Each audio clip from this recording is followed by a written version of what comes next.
Mornings from 9.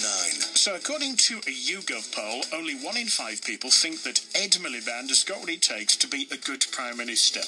And only 16% think that he's provided an effective opposition. So has he got what it takes to lead the Labour Party to victory? 01642 22 5511. If you're talking about it, we're talking about it. BBC Tees.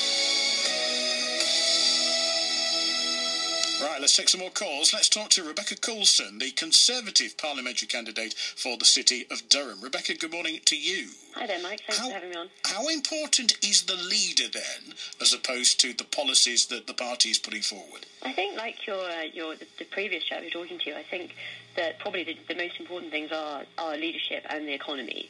And, you know, we've got a great leader, and our long-term economic plan is working. And I think this is the thing, people just aren't trusting Labour to provide a viable opposition to that at the moment. But people in the north of England particularly see David Cameron as out of touch with their lives, don't they? I'm not sure that's right, actually. Being out on the street talking to people about politics.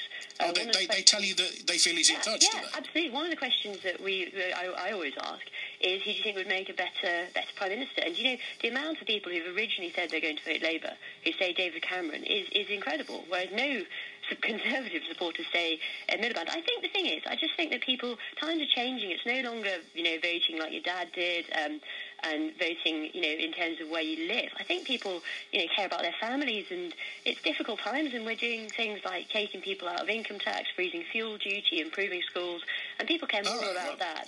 I hear all of that. So why do the Conservatives do so abysmally then in our part of the world?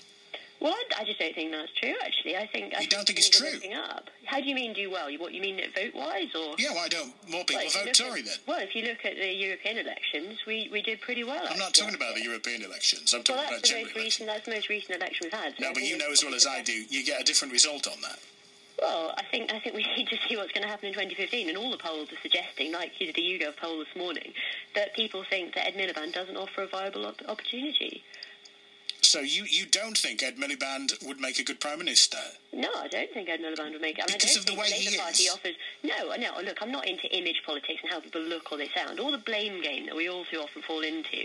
I think it's about offering a trustworthy, competent, excellent leader and policies which are going to improve people's lives. You know, we live in difficult times and we've got to make difficult choices.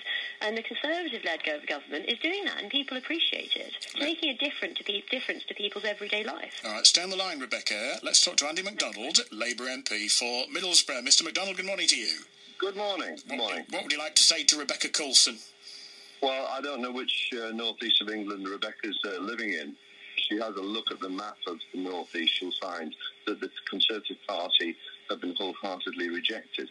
And it's hardly surprising, given the life experiences of people in our region at the present day.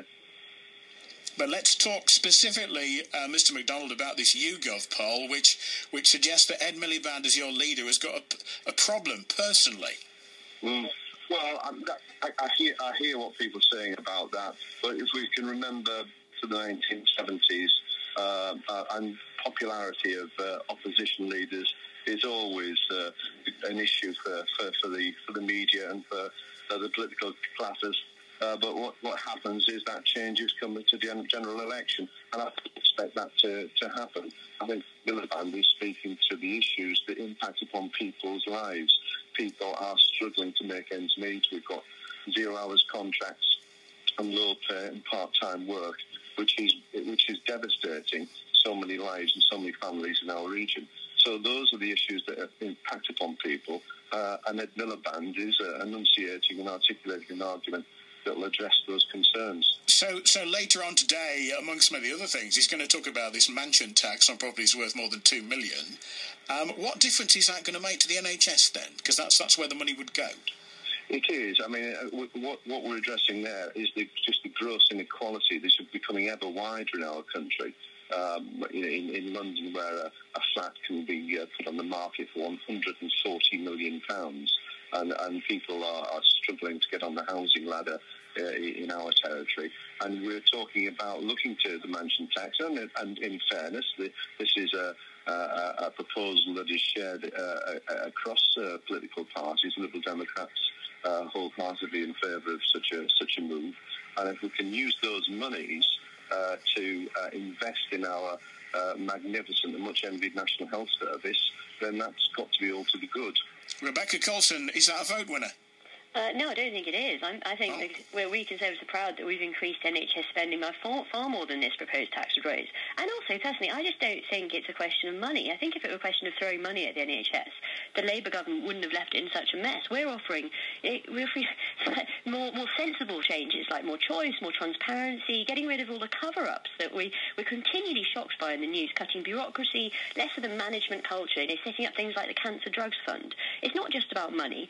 And this proposed tax, regardless of what you think of it, it's one small solution. Ed Balls made over £20 billion of spending promises in his speech at the conference yesterday, whilst outlining cuts that are just a fraction of that.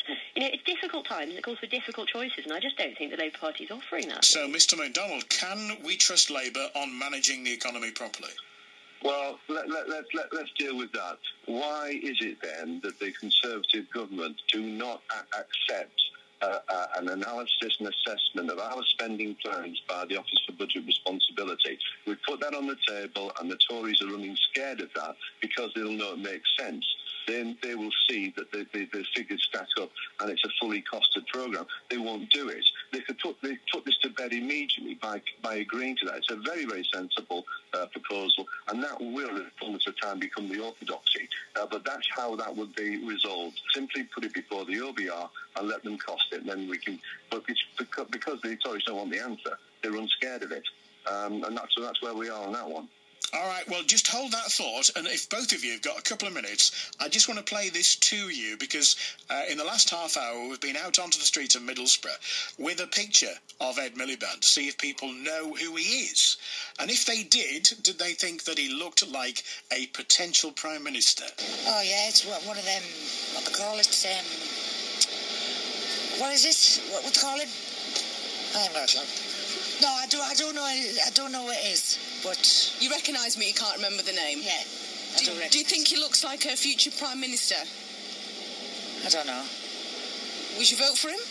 Don't vote. You don't ever vote? No, never. Why not? No, I'm 61-year-old, I've never voted. How come? What's the point? Do I have a look at this picture? Do you know who that is? No. No idea. Take a guess? I don't know. Ed Miliband. Do you think he's Prime Minister quality? No, but I do support Labour, but he's not a Prime Minister. What's wrong with him? Why not? He just doesn't instill this thing of world leader to go and deal with other world leaders. It just doesn't have that gravitas. It's David Miliband. David Miliband. Ed Miliband. Ed Miliband. That was his brother, yes. Do you think he is Prime Minister material? Could he be the next leader of this country? He doesn't come over as Prime Minister material to me. As far as I can see, I don't know. I get the impression he's too full of himself. He's thinking about himself too much. He should come out a bit more. No. Do you know who that is? Ed Miliband. Yes. Do you think could he be the next Prime Minister? Is he Prime Minister material? No. Why not? What's the problem? Don't think he'd be the right fit for it. What's he missing? What is it that's making you think, oh, I'm not sure? The intelligence. You think he's missing the intelligence? Yeah. So you wouldn't vote for him to be next Prime Minister? Nah. Any idea who you would like to see as next Prime Minister? Not a clue. Do you know who that is? Ed Miliband, yes. What is he Prime Minister material? Could he be the next Prime Minister? No, I don't think so. Well, why not? Is he lacking something, or...? He just seems to lack that sort of drive in politics, that sort of person that stands out. He just seems to melt into the background to me. Well, Andy MacDonald, Labour MP for Middlesbrough, still on the line to us. That reaction must concern you a bit, Mr MacDonald.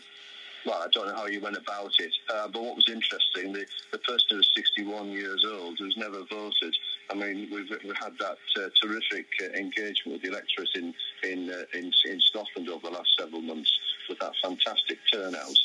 In some places it was over 90%. There was one just crept over the 90% barrier. It's that we've got to look to and get people talking about the issues. What I've found in Middlesbrough, in between trips to Scotland, when I've been out across my constituency talking to people, knocking on doors, that people are starting to become much, much more engaged We don't always necessarily agree 100% with each other, but there are conversations going on.